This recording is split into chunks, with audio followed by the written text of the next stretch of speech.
எல்லாருக்கும் வணக்கம். நான் விக்னேஸ்வரன்.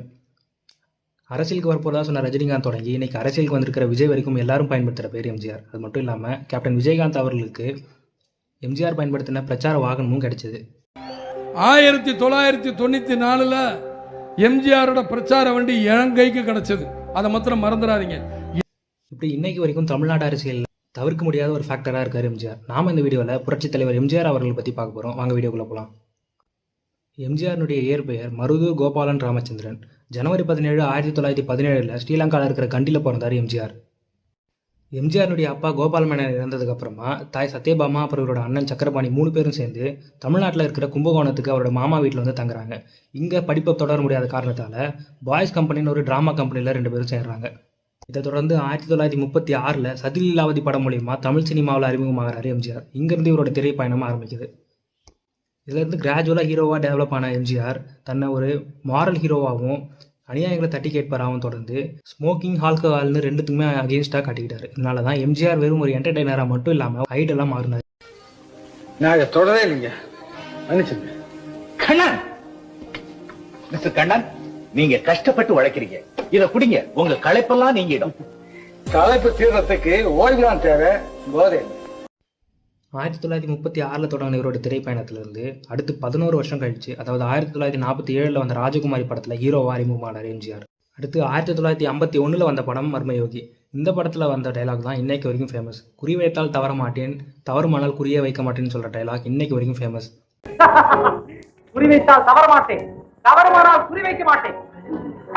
இது தொடர்ந்து 1956 வந்த படம் அலிபாபாவும் 40 திருடர்களும். இந்த படம் தமிழ் சினிமாவுடைய ஒரு மிகப்பெரிய மைல்ஸ்டோன் திரைப்படமாக அமைஞ்சது. காரணம் என்னன்னா, தமிழ் சினிமாவுடைய முதல் ஃபுல் லென்த் கலர் ஃபிலிமாக அமைஞ்சது. தமிழ் சினிமாவுடைய முதல் கலர் ஃபிலிமில் நடித்த பெருமையும் எம்ஜிஆருக்கு தான் இருக்குது.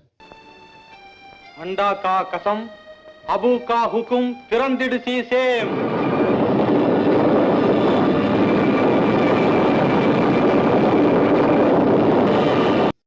அடுத்து 1958 வந்த படம் நாடோடி மன்னன். இந்த படத்துக்கு ஆக்டர், டைரக்டர், ப்ரொடியூசர்னு 3மே எம்ஜிஆர் தான். ஆக்ஷன் பொலிட்டிக்கல் ட்ராமாவாக உருவான இந்த படம் 18 லட்ச ரூபாய் பட்ஜெட்டில் உருவாச்சு.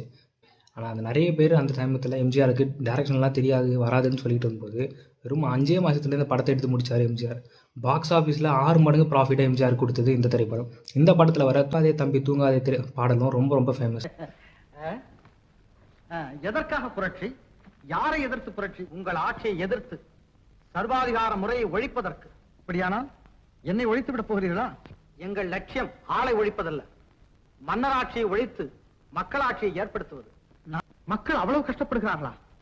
வெளிநாடுகளில் எல்லாம் மக்கள் எவ்வளவு சந்தோஷமாக வாழ்கிறார்கள் தெரியுமா?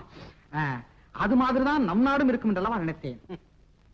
பாத்திரம் நிறைய பாலை கண்டு பழகிய உங்களுக்கு சாக்கடை நடுவிலே வாழும் மக்களின் நிலை புரியாதென்றால் ஆச்சரியப்படுவதற்கில்லை. 2000 ஆடைகளில் எதை அணிவது என்று புரியாது திண்டாடும் நீங்கள், ஏதாவது ஒரு ஆடை இருந்தால் மானத்தை மறைக்கலாமே என்று ஏங்கும் ஏழைகளை பற்றி எப்படி அறிந்து கொள்ள முடியும்?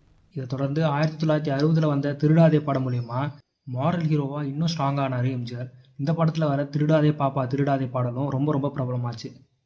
உங்க கை நின்றுதுன்னா என் கை நீளும். சண்டையில இல்ல, சண்டையில இல்ல, 4 பேருக்கு தர்மம் பண்றது உங்க கை நின்றுதுன்னா 2 பேருக்கு தர்மம் பண்ண என் கை நீளம்.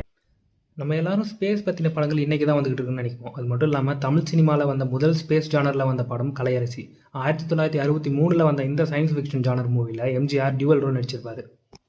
யூஎஃப்ஓ, ஸ்பேஸ்ஷிப், கிராவிட்டி, ஏலியன் கான்செப்ட்ஸ்னு புது புது கான்செப்ட்ஸை அந்த காலத்திலேயே தமிழ் சினிமாவுக்கு அறிமுகப்படுத்தியிருப்பாங்க இந்த படத்தில். அதுலேயும் குறிப்பாக டியூவல் ரோல் நடிச்சிருந்ததுனால ஒரு ரோலில் ஏலியனாகவும் இன்னொரு ரோலில் நார்மலான மனிதராகவும் நடிச்சிருப்பார் எம்ஜிஆர். இதில் இவங்க 2 பேரும் சந்திக்கிற அந்த ஒரு காட்சியில் ஏலியனாக இருக்கிற எம்ஜிஆர் நார்மலாக நடந்து வர மாதிரியும், ஹியூமனாக இருக்கிற எம்ஜிஆர் தடுமாறி ஸ்லோ மோஷனில் நடந்து வர மாதிரி அந்த அளவுக்கு தத்ரூபமாக எடுத்திருப்பாங்க இந்த ஒரு படத்தை. இது தமிழ் சினிமாவுடைய மிகப்பெரிய மைல்ஸ்டோன் படம் தான்.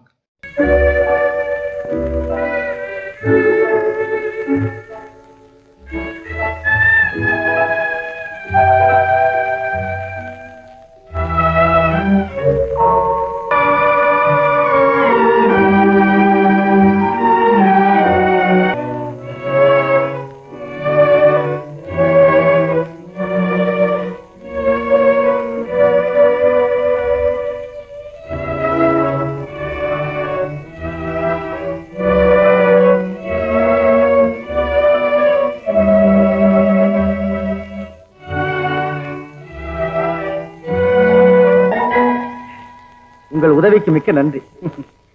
நீ எங்க இருந்து வருகிறாய்? பூமண்டலத்திலிருந்து வந்திருக்கிறேன். பூமண்டலத்திலிருந்தா? உங்கள் மண்டலத்தில் இருப்பதை விட இந்த மண்டலத்தில் இழுக்கும் சக்தி மிகவும் குறைவு. இதை போன்ற காலணிகளை அணியாவிட்டால் இப்படித்தான் தொல்லைப்பட வேண்டி வரும்.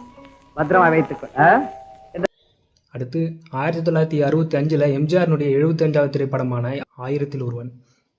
இந்த திரைப்படத்தில் தான் புரட்சித் தலைவர் எம்ஜிஆரும் புரட்சித் தலைவி அம்மா ஜெயலலிதா 2 பேரும் சேர்ந்து நடித்த முதல் திரைப்படம். இதன் பிறகு 2 பேருமே 20க்கும் மேற்பட்ட திரைப்படங்களை சேர்ந்து நடித்தாங்க. அதுலேயும் குறிப்பாக வாலி கண்ணதாசன் 2 பேருமே லிரிக்ஸ் எழுதியிருப்பாங்க.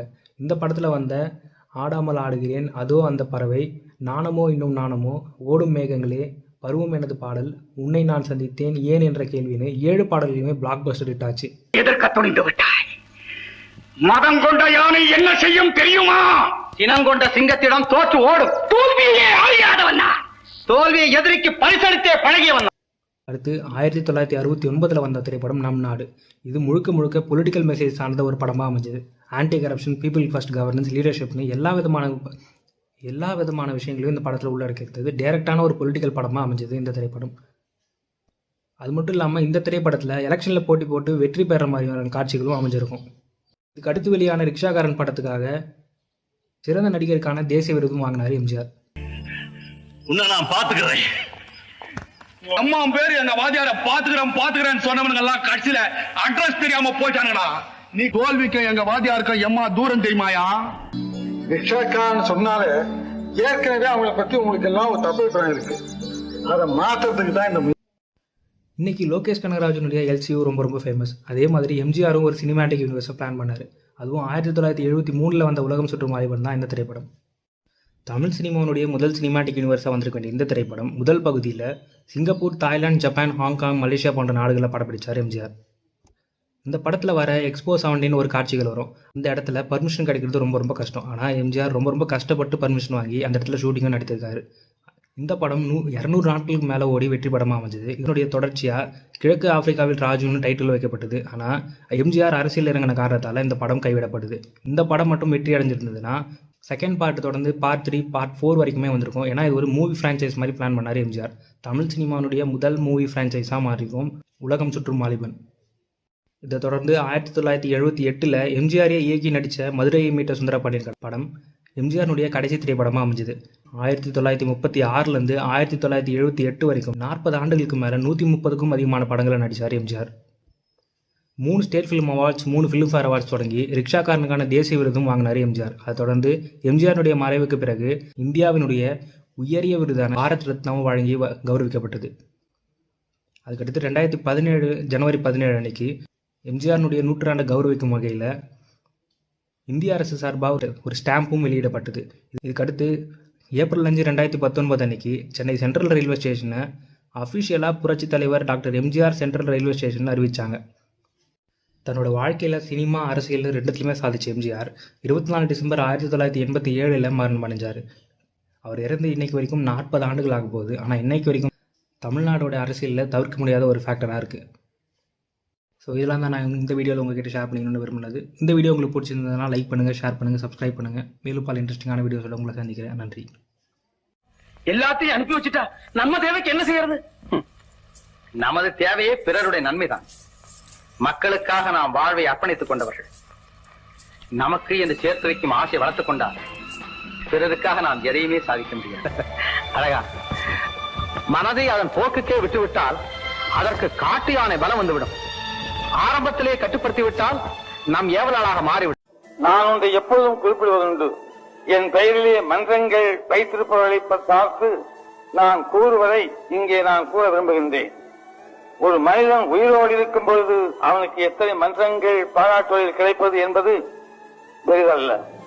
அவன் மறைந்த பிறகு என்னையே நான் எடுத்துக் கொள்கின்றேன். என் மறைவுக்கு பிறகு எத்தனை மன்றங்கள், எத்தனை மக்கள் என்னை நினைக்கின்றார்கள் என்பதை பொறுத்துத்தான் நான் வாழ்ந்ததற்கு ஏதாவது நியாயமான காரணம் இருந்திருக்கிறது என்று நினைப்பதற்கு அது உதவியாக இருக்க முடியும்.